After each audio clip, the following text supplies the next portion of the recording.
Assalamualaikum warahmatullahi wabarakatuh. Masih bersama Prof. Imam ini membicarakan tentang belajar. Jadi ini topik umumnya belajar, jadi pembelajaran, belajar. Ini ada fenomena baru, sebenarnya bukan baru, sudah lama ini, tapi ada semangat baru. Orang tua itu menginginkan anak-anaknya belajar di luar negeri, terutama agama ya, tapi yang lain juga luar biasa itu. Sekarang banyak mengirim ke Australia, bahkan SMA itu udah banyak dikirim ke Australia. Orang Jakarta, saya pernah ketemu di sana, orang tuanya mengunjungi anaknya sekolah SMA di Singapura. Baiklah, jadi ini belajar agama itu sebenarnya kan bisa di mana saja, termasuk Indonesia ini dianggap masyarakat Islam yang sangat harmonis gitu, daripada dibandingkan di Timur Tengah misalnya yang selalu berantem antara suku, beda negara, antara beda suku juga berantem. Nah, pembelajaran agama ini menurut saya perlu harus di luar negeri, harus di Yaman, harus di Saudi Arabia atau Mesir, itu kan sekarang modelnya kan seperti itu. Orang-orang tua bangga sekali kalau anaknya bisa di Al-Azhar, Kairo, atau di Universitas di Medina. Terus seperti itu. Assalamualaikum warahmatullahi wabarakatuh.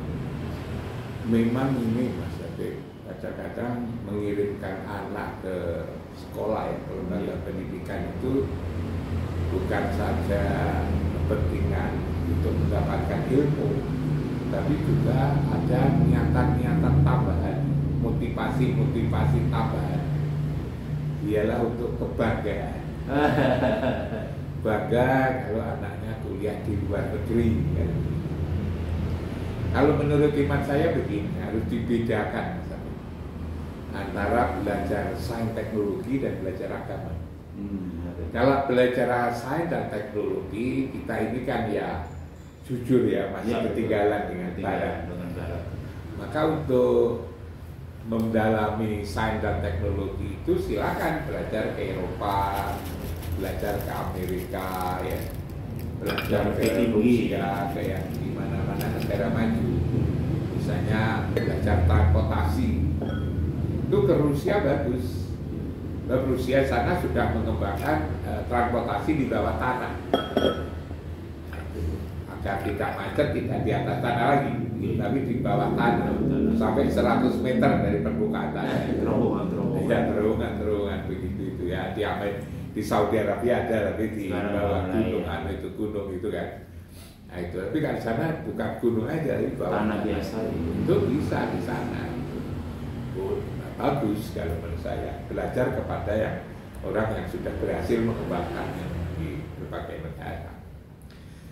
Tapi kalau belajar agama, saya malah justru mengatakan tidak perlu. Tidak perlu. Bahkan jangan bangga kalau belajar agama misalnya ke Yaman, ke Sudan, ke Saudi Arabia, ke Mesir, gitu kan, ke Maroko. Akhir-akhir ini bangga ke Maroko. Malah kalau menurut saya itu Pak Menteri Agama harus membalik keadaan. Dari kita mengirim anak-anak belajar agama ke negara-negara Arab ya, menjadi berbalik bagaimana Indonesia dijadikan sebagai tempat belajar agama. Jadi bagaimana agar anak-anak Yaman belajar di Indonesia, anak-anak Aljazair ke Indonesia, anak-anak Sudan belajar Indonesia, anak-anak Mesir belajar di Indonesia, anak-anak Saudi Arabia belajar agama di Indonesia. Di Indonesia ini sudah luar biasa masalah. Pondok-pondok pesantren yang hebat-hebat itu sudah banyak sekali di sini. Ini ada Teguh Ireng, ada di Kediri, Lirboyo, di mulai Probolinggo, Banyuwangi, Jember kan banyak pesantren-pesantren yang hebat-hebat. Belum lagi muncullah gejala baru universitas Islam. Ya. Yang ada di Malang ini, yang ada di Jogja, ada yang di Jakarta, ada di Bandung, ada di Lampung, ada jadi berbagai tersebar luas.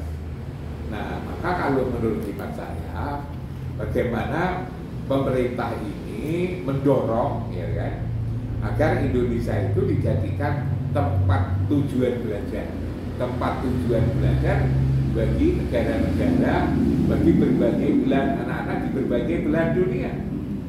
Dan itu yang sudah saya lakukan dulu ketika saya jadi rektor itu tidak kurang dari 32 negara yang belajar di UIN Malang. Kalau dari Rusia? Dari Rusia ada 29. Ada 29 dulu anak-anak belajar. Sekarang apa masih? Belajar di UIN Malang dulu. Dan mereka sudah lulus. Dan setelah lulus, coba ada yang dari Kazan ya di Rusia itu. Di sini belajar ekonomi Islam. Dia di sana itu menjadi wakil ketua organisasi ekonomi syariah se-Rusia aja, Pak. Jadi dia kemana-mana gitu kan. Ada yang sudah menjadi rektor di Dagestan itu. Bahkan yang saya terkejut itu ketika itu saya ditemui oleh Mukti yang di Rusia itu mengatakan bahwa menurut kesan dia anak-anak yang belajar di UIN Malang itu tidak saja cakep, tapi akhlaknya jadi bagus. Itu gimana caranya? Lalu saya beritahu bahwa kampus kami ini perpaduan antara lembaga pendidikan tradisional yang disebut dengan pesantren dan universitas. Ya universitas ya pesantren. Kalau di Indonesia itu yang belajar pesantren itu disebut santri. Kalau yang di kampus namanya mahasiswa. Sehingga mahasiswa kami ini ada tradisi santri dan tradisi mahasiswa, ya lama ya modern kan gitu kan. Itulah hasilnya seperti itu. Dia tertarik dengan begitu. Karena itu kalau menurut saya, bagaimana dalam hal agama ini kita justru berjuang agar Indonesia itu dijadikan sebagai tempat tujuan belajar agama. Dan di Indonesia itu kan punya konsep yang namanya Pancasila. Indonesia iya kan luar biasa. Indonesia itu kan majemuk. Agama apa saja kan di sini kan ada dan bisa hidup rukun gitu kan. Kalau iya kan. Kalau ini kalau kepengen dunia ini rukun ya belajar aja lah ke Indonesia. Iya kan. Kalau ingin rukun lalu ngirim pergi ke Yaman, pergi ke Pakistan, pergi di sana bisu. Dan di sana banyak berantem. Sehingga perang dianggap sebagai kurikulum. Pulang lalu menjadi berantem, membenahi misalnya cara ibadahnya orang tuanya, tetangga-tetangganya, masjidnya, lalu jadi masalah. Jadi setelah pulang mereka jadi masalah itu jadinya itu. Ya tidak ada yang disalahkan, yang misalnya pulang dari Pakistan, lalu di Pakistan itu seperti ini, ya karena dia baru belajar pulang, lalu lihat bapaknya, ibunya salatnya begitu, ini dirubah, kan yang jadi marah gitu kan. Pesantrennya masjidnya di tradisi yang ada dilanggar, di musola, di masjid dirubah, jadi masalah. Ya tidak semua begitu, tapi ada akses-akses yang kasus-kasus yang menjadikan kita ini lalu menjadi menjadi pekerjaan bertambah. Karena itu kalau menurut iman saya hentikan pada tingkat hentikan. Hentikanlah kita mengirim belajar agama ke Yaman. Ada beasiswa itu loh. Kalau ada beasiswa gini, beasiswa dari negara sana. Beasiswa yang diberikan oleh negara sana itu berikan aja kepada anak-anak sana agar sekolah di Indonesia. Jadi sekolah di Indonesia dibiayai oleh negaranya. Misalnya dari Yaman, pemerintah Yaman biar membiayai anak-anak Yaman belajar di Indonesia. Anak-anak Maroko belajar di Indonesia atas biaya pemerintah Maroko, pemerintah Sudan. Jangan lalu beasiswa diberikan pada kita agar belajar di sana. Nah itu, inilah cara-cara agar kita ini, Mas Habib, tidak lalu berbangga menjadi murid. Selama ini kan kita ini berbangga menjadi murid. Mau menjadi murid saja kok bangga. Bangsa Indonesia itu harus segera berubah menjadi guru. Menjadi gurunya dalam soal-soal agama di seluruh dunia ini. Kita ini jangan mengikut, kita itu harus menjadi orang yang diikuti, termasuk dalam agama. Kita ini beragama kan sudah lama, kok masih lalu belum menjadi guru, kok masih tetap menjadi murid. Lah ini kan harus akhirnya lalu akhir-akhir ini ribut soal nasab itu kan. Soal nasab itu kan sebetulnya kan dari situ. Dari situ dikira ulama-ulama Indonesia itu rendah. Kelas 2. Karena apa? Karena anak-anaknya ulama juga disekolahkan ke berbagai negara itu. Mestinya harus disadari itu. Ulama Indonesia itu hebat. Karena itu kalau saya kemana-mana, Mas Habib, saya ditanya ya, terus terang aja, di Indonesia itu madhabnya apa gitu kan. Saya katakan di Indonesia itu yang mayoritas Muslim itu ada organisasi besar yang diikuti ya ulama Indonesia. Siapa? Kalau yang NU ngikuti Hadratus Syekh Hasyim Asy'ari. Jadi kami ini ngikuti Hadratus Syekh Hasyim Asy'ari. Itu dalam hal apa? Ya dalam hal fikih, dalam hal akidah, dalam hal akhlak, dalam hal muamalah kita itu ngikut Hadratus Syekh Hasyim Asy'ari. Makanya di Indonesia itu ada orang menjadi bangga sekali kalau dianggap menjadi santrinya Hadratus Syekh Hasyim Asy'ari. Jadi orang-orang NU, pengikut-pengikut NU itu yang mengaku NU itu menjadi bangga kalau diakui menjadi santrinya Hadratus Syekh Hasyim Asy'ari. Begini, nah kalau misalnya saya ya pergi ke Tajikistan ya Mas Habib ya. Di Tajikistan itu ngomong agama aja tidak boleh Mas Habib. Ketika nyampe di airport, dipesen sebaiknya ya bukan bagaimana tidak ngomong tentang agama. Kenapa? Kalau tentang agama nanti katakanlah misalnya kita Islam. Ketika Islam nanti tidak mandek di Islam itu bertanya itu madhab apa? Kalau kita katakanlah kita misalnya ngomong Sunni gitu kan. Iya kalau mereka sama-sama Sunni, kalau mereka Syi'i, mereka misalnya tanya kan sholatnya berapa kali kan? 5 kali. Yang bertanya 3 kali itu sudah ribut Mas Habib itu kan. Nanti kalau misalnya madhabnya apa, yang satu Maliki, yang satu ketahuan Syafi'i. Ketika dia sadar bahwa yang ceramah itu Syafi'i, yang Maliki itu tidak mau dengarkan. Pergi ya. Pergi, tidak mau dengarkan Mas Habib. Itu saya alami. Karena itu kalau saya katakan kami ini kalau di Indonesia itu tidak dikenal itu, yang dikenal ya ada kalau yang NU ya Hadratus Syekh Hasyim Asy'ari. Kalau Muhammadiyah di dalam saya sudah begitu aja lebih aman itu kan. Tentang Hadratus Syekh Hasyim Asy'ari ngikuti siapa ya terserahlah Hasyim, tapi bentuk keberagamaannya sudah diketahui.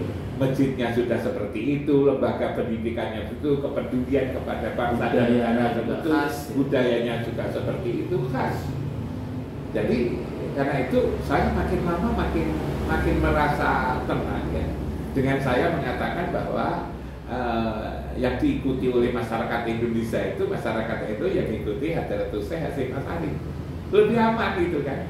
Sebab kalau kita itu Mas Habib coba di Dagestan ya di Rusia itu. Dulu kan ada rektor-rektor yang datang ke Indonesia. 3 bulan setelah pulang itu saya dapat berita udah mati Mas. Yo, kenapa? Ditembak karena perbedaan mazhab coba. Di Dagestan. Padahal keamanannya sudah luar biasa. Kayak begitu bahayanya itu. Nah, apakah lalu hal-hal seperti ini tidak dicari solusi ya kan? Dicari solusi. Kita tidak menyalahkan mereka, tetapi kan karena mereka kan ada ya namanya ta'assub ya, terlalu begitu fanatik kepada mazhabnya. Maka kalau saya lebih aman tidak bicara tentang mazhab ya.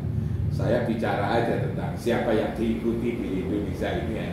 Diikuti kalau itu ini ya si Hadratus Syekh Hasyim Asy'ari bahwa cucunya jadi presiden jadi menteri agama itu kan. Sampai sekarang masih punya pesantren ya, punya universitas ya, dinamai Hasyim Asy'ari ya, di sana juga dijaga pluralisme ya, pluralitas kemajumukan itu dijaga, dihormati betul. Seperti itu mereka lalu menjadi senang kalau itu Islam bisa bersatu gitu kan. Memang umat Islam itu yang tidak bisa itu bersatu ya. Yang susah. Saya kan dulu pernah, oke lah. Iya, saya pernah cerita, saya pernah begitu pergi persatuan ribet sudah. saya pernah pergi ke mana itu, ke Bogota ya, Amerika Latin gitu kan. Masyarakat Islamnya itu hanya beberapa ratusan aja Mas Afif. Tidak bersatu. Tapi masjidnya 3. Kenapa masjidnya 3? Karena alirannya 3 ya. Padahal hanya ratusan di antara 5 juta, 6 juta penduduk ya. Itu sudah bersatu. Nah, sudah kecil, masih beraliran-aliran gitu ya. Karena itu kalau menurut saya bagaimana justru membalik keadaan.